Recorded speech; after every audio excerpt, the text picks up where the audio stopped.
สวัสดีอีกรอบสวัสดีตอนเช้าพี่น้องสวัสดีอีกรอบพี่น้องมันนี่กับมือที่สองสิไปซอยอำมาลาค่ะนัดกันไล่ลามเวลาเก่าเวลาเดิมไม่หลับหรือว่านางตายหญิงแค่แล้วล่ะนางดำน้ำเมื่อวานนางเมยสอนมาสู่อาเทยเถ่านะคะ มาสู่เอานางพี่น้องโทรหานางกับบหลับหมู่ว่านนี่นั่งกับขมักขมั่ำอยู่พี่น้องนั่งขมักขมั่ำอยู่เมื่อวานนี่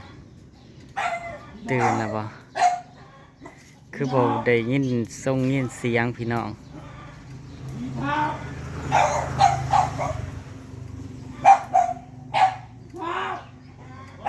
สงสัยลูกบ่ไหวบ่จักพี่น้องหมากะเห่าพ่อหมาบัด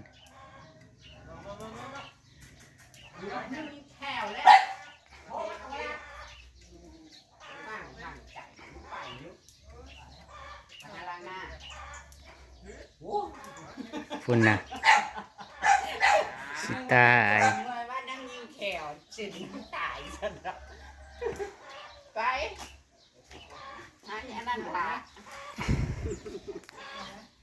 โยกก็กินแต่ว่าก็ที่ไป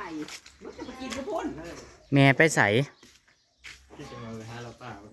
โอ้แม่ไปหาเห็ดแล้วก็กินนมกินหน่อไปกินหน่อดีกว่า สภาพให้ไปก่อนบ่เอาซายัง กินข้าวกินแม่ ยังสิกินข้าวอยู่ ข้าวชั่วโมงหนึ่งจ้ะไปหน้าทางนู้นเขาจะไปแวะอาซีไปก่อนค่อยขับนะจ๊ะไปแวะเอากระเป๋าให้อาซีเลยอันนี้เธอจะไปเล่นละครจะไม่เสียหรอกไปข้างหน้าค่ะ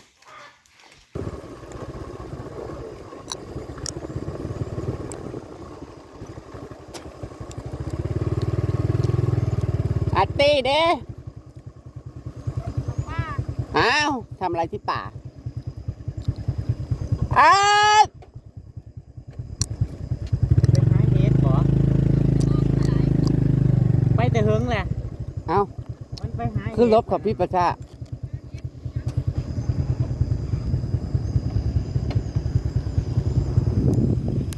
นั่งหันมาแม่นหรอก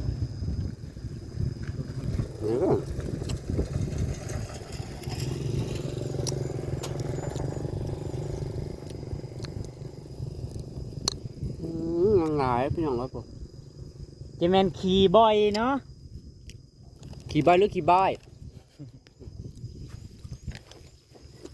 เปาFC ฝากมาให้เมื่อวานนี้แหละจ้าโอ้ย หน้านางยังหลายอยู่พี่น้องหน้านางยังหลายนางดำส่งในวันนี้นางดำแถวนี่พี่น้องยังบ่เครื่องซ้ำพี่น้องเลยหน้านางน่ะ เฉพาะแต่ทงนี่นะยัง ก็สร้างแล้วเฮาเรือเพิ่นเรือตะกาสองให้เฮาจังสิมาเพิ่นยังหลายเฮาบ่มาเด้อ เฮาขี้ข้านยังจะแม่นหน้าลายหน้าดีแต่พี่น้องนางนั่น เธอคือเลือกสีได้สวยแท้โอ้ ฉันว่าเหมาะกับเธออีหลีน่ะไปบ่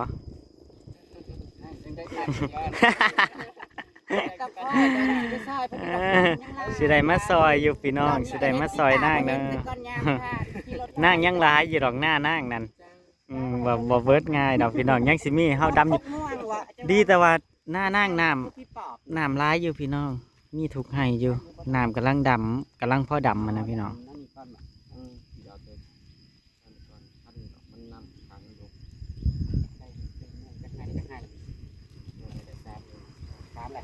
อีน้อย เอาคนงานลงโลดอีน้อย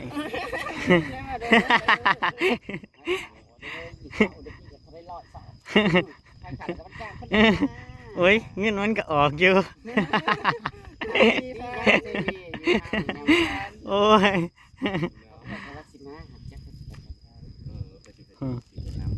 แต่ว่าน้ำมันเมื่อยน้ำว่าน้ำจะรู้ลูกจ้าน้ำบกแต่วานนี่อันลูกนั้น เอาแม่นบ่ ลูก หากว่าได้เฮ็ดปวกแล้วเมื่อวานนี่นะ ปวดไปได้สัก เอาคลิปเก่าบ่ มันแซ่คลิปเก้า อ๋อแซ่คลิปเก่า หันแล้วบ่จักเอาหันแล้วแนะนำให้เอาสาวหน่อยแจมจันทร์มากินนั่นบ่เอามากิน รักษาหมุดลงหมุดลู กินให้เรื่องมอดลุ่ม ไปพี่น้อง จะได้กระตอบจันเลยได้ จ้า เปล่าซื้อกระเป๋า สวยนะเธอ จ้า ของตอนแรกฉันแบบเพื่อ เป็น น ที่ว่าเป็นของว่าวเนาะ เฮาอันเอ้ยเลือกสีจูดนั่นของเฮา อยากเลยครับเขา อู้เฮาบ่ได้เอา จะ แก ได้แล้วเพิ่นใส่เสื้อเนาะสุดแป้นตอดปีที่แล้วจำได้บ่พี่น้อง เกี่ยวข่าวอ่ะ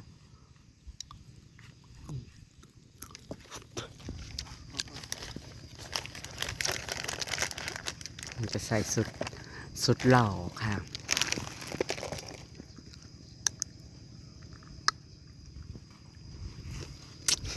แสบตาเลยนะพี่น้อง ใส่กระถาไทย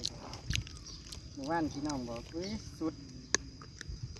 สีเสื้อแบบว่า ข้างหลังอันนี้นะแล้วก็ มันบ่มีธงมันหลุด นี่เรียบๆมันทั้งหนา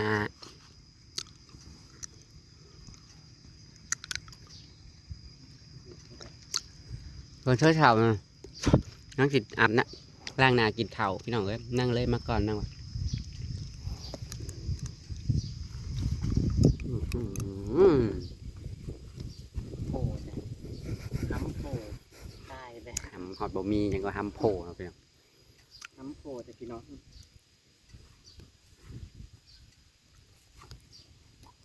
ของฉันก็มีนะคะชุดสวยไม่ใช่ชุดสวยของฉันพูดเกินนะซิปนะ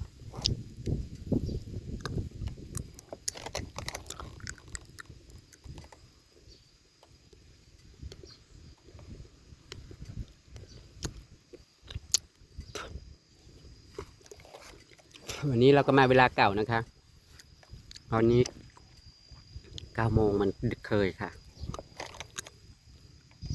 เขาใส่เสือ4 ตัวอบผิวพี่น้อง จ้ะมันร้อนเสือ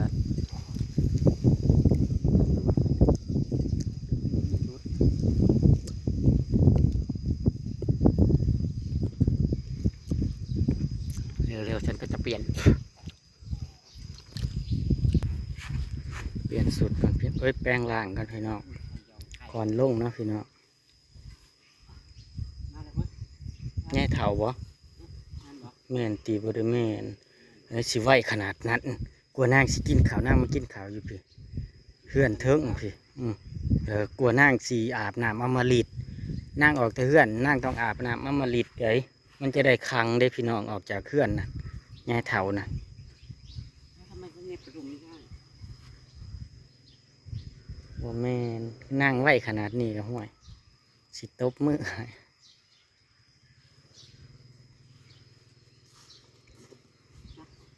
ป้าพี่น้องพีดเพิ่นลกกาได้เพิ่นเป็นไห้พี่น้องเมื่อว่านยังบ่แล้วได้นี่ตะกาให้นี่มือนี่ลกเดี๋ยวให้นี่กาข้าวเจ้าพี่น้องงามป้าพี่น้องลงเพิ่นกำลังค้นกาอยู่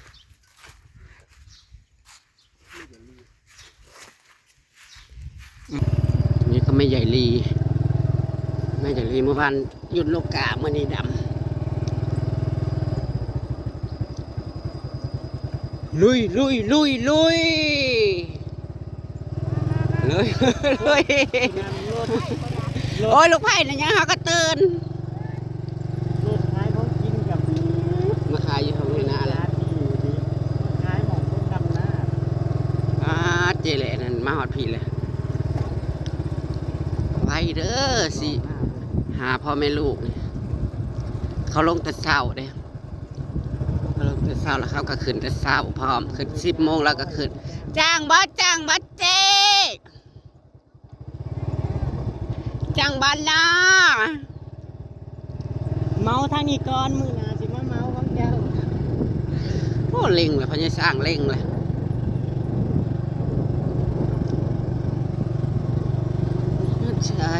ฉันมา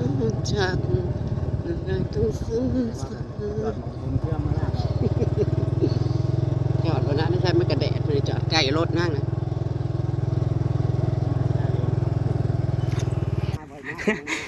กูบอกให้มาอีกเลยกูขี้ข้านแต่งเขาวให้กินแล้วนะมาล่าวะกูบอกให้มาอีกแล้วกูขี้ข้านแต่งเขาวแต่งน้ำให้กินนั่งมากระสร้างเจ้าละเมื่อวานขอยกินกับปุ้น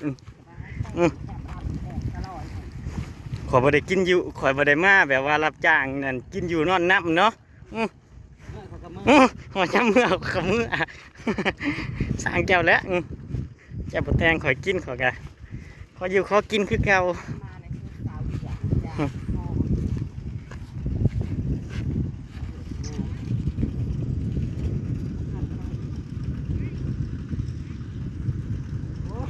โอ้ยยางปี๊ดรถไถ3 คันหุ่นพี่น้องเบิ่งนะ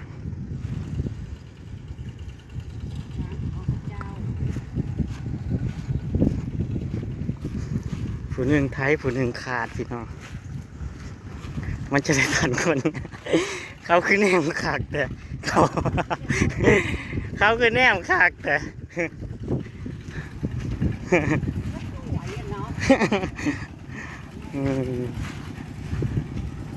เขาแนมสุดข่อยพี่เลยเฮ้ย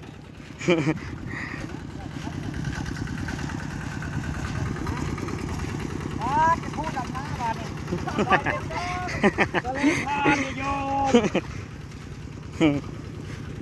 ยคู่ดำน้าเนี่ยคู่ดำน้าเนี่ยคู่ยังหัวกับบริโภคคอยมอสิไปยืนกับลมผุนพี่น้องอยากดูเลย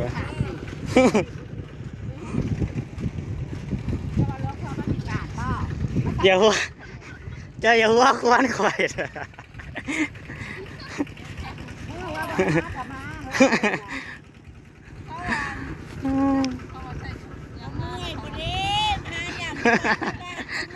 ไม่จะเป็นอะไรแต่มารับจ้าง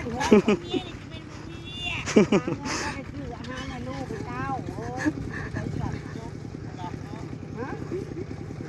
จะไม่ค่อยมากกับตาแล้วกว่าจริงมะ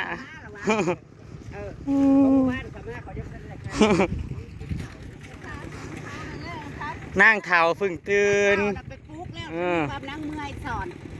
นั่งลุกทั้งงายค่ะนั่งมาน้ำลาย มือนี้คือคนงานร้ายกว่าเก่าพี่น้องมือนี้คือคนร้ายกว่าเก่า1 2 3 4 5 6 7 8 9 10 11 12 13 14 15 16ปี๊ดเกือบ20 คนพี่น้องผู้ดีลงไฮเดียว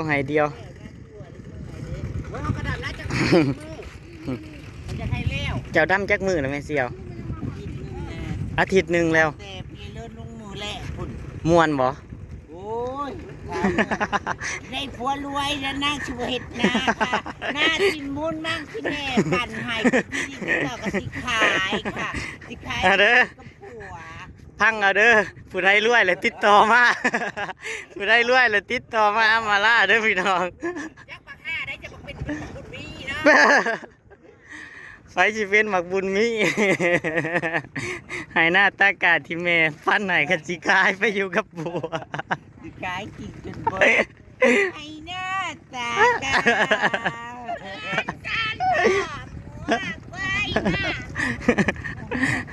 โอ้ย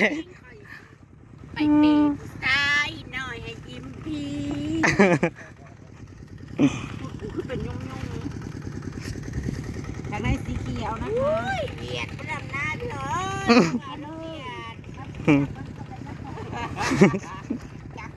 จังหวังจังหวังระวังนะ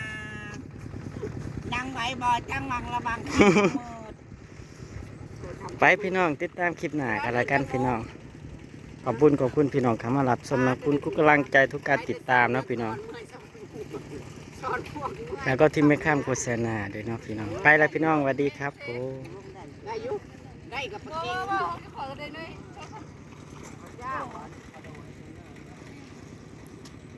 เฮ้ยหันหนังหนามาดู